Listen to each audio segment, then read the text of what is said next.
Halo, perkenalkan nama saya Aprilia Widianti.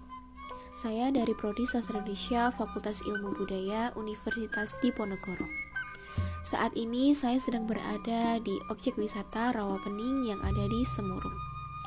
Saya akan membahas mengenai mitos Rawapening dan juga manfaat Rawapening dari segi mata pencaharian. Selamat menyaksikan. Siapa sih yang tidak mengenal Rawapening? Rawa yang berada di wilayah Kabupaten Semarang, tepatnya di Ambarawa, sangat terkenal dengan keindahan alamnya. Rawapening memiliki luas kurang lebih 2.670 hektar.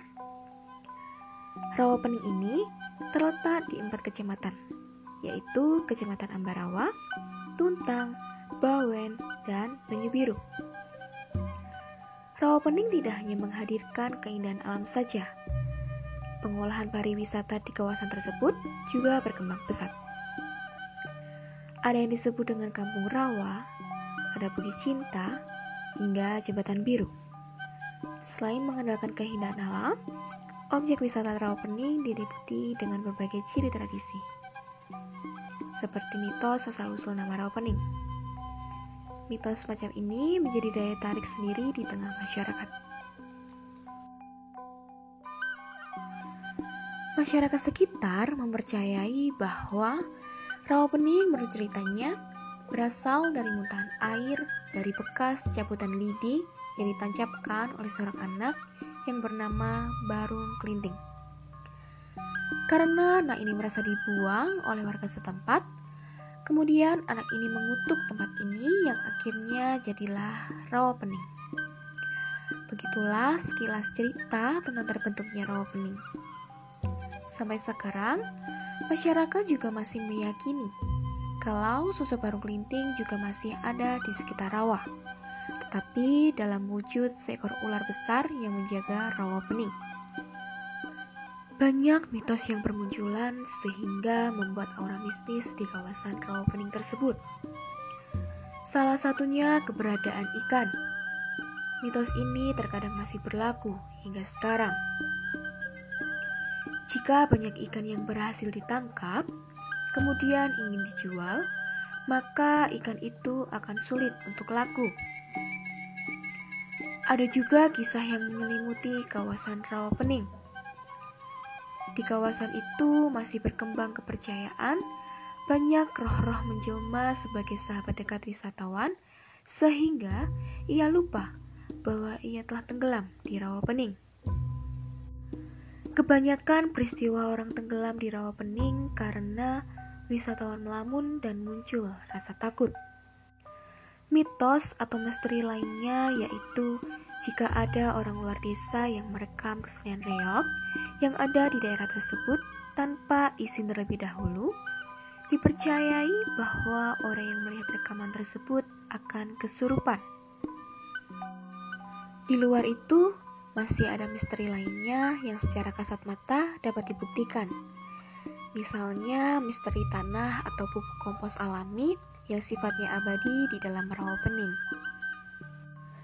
Tanah tersebut setiap harinya dikeruk dan diambil untuk berbagai keperluan. Namun demikian, walaupun setiap hari diambil sampai bertonton, kompos alami di Rawapening itu tidak sedikit pun berkurang. Cerita misteri lainnya menyebutkan suatu hari ada seseorang yang akan mengeruk pupuk kompos di Rawapening. Ia menaiki sejenis mesin pengeruk yang besar. Saat orang itu akan mengoperasikan alat pengeruk tersebut, tiba-tiba dia menjadi hilang arah atau biasa disebut dengan linglung. Mitos-mitos atau cerita misteri itulah yang menjadi daya tarik sendiri bagi objek wisata Rawapening selain keindahan alamnya yang elok. Oleh taburan cerita mistis tersebut, sesepuh yang bernama Mbah Bejo mengingatkan kepada para pengunjung Rawapening hendaknya berdoa terlebih dahulu sebelum masuk kawasan tersebut. Selain sebagai objek pariwisata, Rawapening juga bermanfaat dari segi mata pencaharian. Mata pencaharian di sini terdiri dari 2 indikator, yaitu pekerjaan pokok dan pekerjaan sampingan.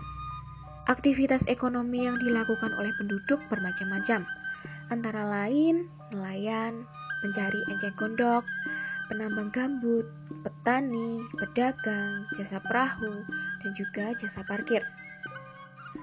Nelayan berpengaruh terhadap pasang dan surutnya air rawa. Apabila rawa surut, ikan yang didapatkan akan lebih banyak. Begitu sebaliknya, apabila pasang, ikan yang didapatkan lebih sedikit.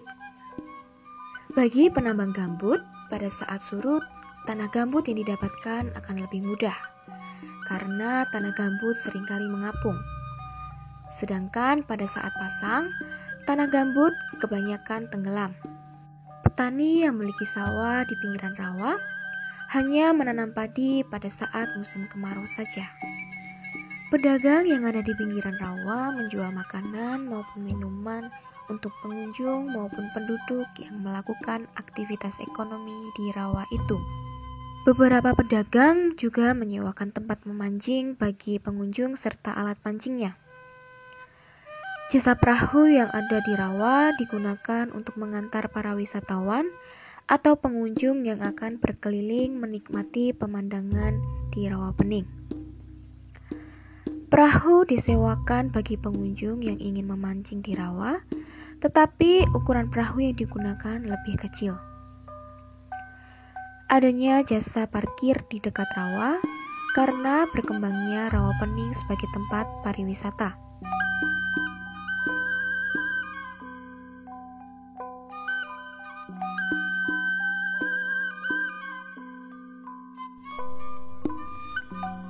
Sekian video dari saya, semoga video ini dapat menambah wawasan bagi kalian semua. Terima kasih, dadah.